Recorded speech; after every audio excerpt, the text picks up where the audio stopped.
Today we're working on lesson 2, interpreting linear functions. Your learning target is I can make predictions by plugging in values into the linear model or line of best fit that represents a scatter plot. Exercise 1. Jay plants a maple sapling, which is a young tree, when it is 4.5 feet tall. 3 years later, he measures its height at 8.25 feet.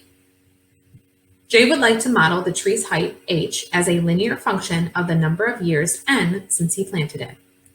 So it says draw a sketch of the function on the axes to the right. Label the information that you already know. So again, if you're working on the Google Doc, you can just watch me do this. If you have the hard copy, do your best to sketch in. So the years since we planted, if he is planting it and it's already 4.5 feet tall, that's our y-intercept. That's our starting height, okay? And then after 3 years, it's measuring 8.25 feet tall. So that's almost double. Okay, so I'm going to just estimate double. Okay, he wants to represent this as a linear function. So that means it should be a straight line. That doesn't look anything like a straight line, but hopefully you realize that I'm trying to work with the mouse here. It doesn't really work, but it should be a straight line. Okay, now, so this right here, we would label as our y-intercept, and this is another point, okay, that 8.25 after 3 years. Okay, now it says determine the slope or the rate of this function using the points 0, 4.5, which is our y-intercept, and 3, 8.25, which is the measurement of the tree after 2 years. So if we're finding the slope and we're given 2 points, that means this is going to be a slope formula problem. So I'm going to insert an equation. So our slope is equal to fraction the y2 minus y1 all over x2 minus x1. Now again, it's a little bit tricky to do it on the doc because we can't label these, but my y2 value is 8.25. Again, we have to do a fraction. Y1 is 4.5 all over 3 minus 0. Simplify the top. 8.25 minus 4.5 gives us 3.75 all over 3. So let's divide that out. 3.75 divided by 3 is equal to 1.25. So 1.25 is our rate of change. Now, one thing I just want to mention is 1.25, we can make that into a fraction. Like if we wanted to interpret this slope, it would be 1.25, which is the rise. Again, those are my y values, okay? My y values represent the height, feet, and the 1, the x values represents the years since planting. So 1.25 feet per 1 year. Okay, so I did that because looking at letter C, it says to give an interpretation of your answer. So in the context of the problem, that doesn't mean to say the slope is 1.25 because that's not interpreting it in the context of the problem. So we would say the tree grows about 1.25 feet per year, or for each year since it was planted. Okay, now it says write a linear function for h as a function of n. So instead of y equals, we're going to have h equals, my slope is 1.25. Instead of x, we've got n. And my y-intercept, you can look back at your graph or look at the problem, it says it in there as well, is 4.5. Saying that when he planted it, it was already 4.5 feet. Now it says, does your function predict that the tree will be taller or shorter than 30 feet after 20 years? So we can use our model or a linear function to figure this out. So n represents the years and h represents the height. So it says after 20 years, it wonders if it will be above or will be taller or shorter than 30 feet. So instead of n, let's plug in 20 for 20 years. And let's type that into our calculator.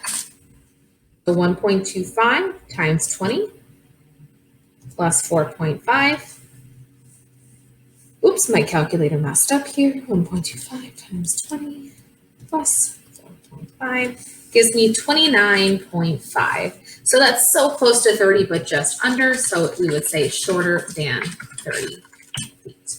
And that's how we use our line of best fit or our linear function to solve problems that are outside of what it originally asks. Okay, let's take a look at exercise 2. It says Layla is driving towards Chicago at a constant speed. After driving for 1.5 hours, she sees a sign that says she is 342 miles from Chicago. After driving for a total of 4 hours, she sees another sign that says she is now only 162 miles from Chicago. It says write the information given as two XY pairs with the time being the input and the distance from Chicago being the output. So I'm just going to write that as a coordinate. So the X says that's the time.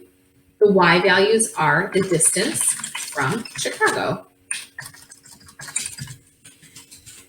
So let's look at the problem. It says after 1.5 hours, that's the time, she is 342 miles from Chicago. After driving 4 hours, she sees a sign that says she is 162 miles from Chicago. Now it says find the slope between the 2 points. I want you to pause the video and do that on your own. Okay, so I got negative 72. Now it says express using units, so I made sure to do it just like we did the one up here. Y values are in the numerator, and the Y values represents the distance from Chicago. So negative 72, we got to think about that though. Why would it be negative? Okay, now that kind of is going into letter C. It says, what is true about Layla's distance from Chicago that makes the slope negative? So let's think about it.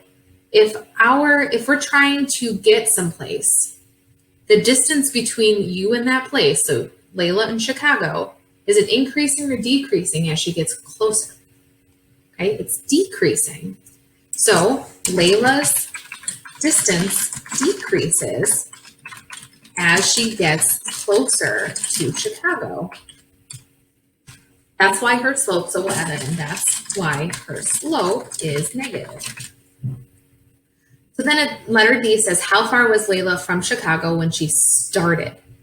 Started means your initial value, which means your y-intercept. Okay, so I'm going to write an equation here. So we know a linear function is y equals mx plus b. We know the slope. We just calculated that. Y equals negative 72x plus b. Now we did learn how to do this a couple of months ago. Now we need to find the b value. In order to find the b value, I need to use an x and a y coordinate to solve for b. So we're going to pick any coordinate up here, either one, to plug in. I'm going to pick the one without a decimal. So my y value would be 162 at that point. Negative 72 times 4 plus b. Okay, so we start solving that. Negative 72 times 4 is negative 288. We add 288 to both sides, and we get 450 equals b. But that's her starting point, so that means that Layla was 450, her distance is in terms of miles here, away from Chicago before she started driving. So likely her house is 450 miles from Chicago. Okay, E says to write a linear function for Layla's distance D from Chicago as a function of time T in hours that she has been driving. We basically have already done this, we just want different letters. So it's going to be D equals negative 72T plus 450. That would be her function. It's y equals mx plus b. We're just plugging in the correct variables. Now it says, how far will Layla be from Chicago after driving for 6 hours? We use our function to figure that out. So 6 hours is time. So we're plugging in 6 for t. And then we are just solving. So negative 72 times 6 plus 450 gives us 18. So how far will Layla be? Layla will be 18 miles from Chicago. So she's almost there. And that's how you use your functions, your models, to solve other types of problems and interpret things. Okay, that's all I got for you for today. Make sure you self-assess. If you have any questions, let me know.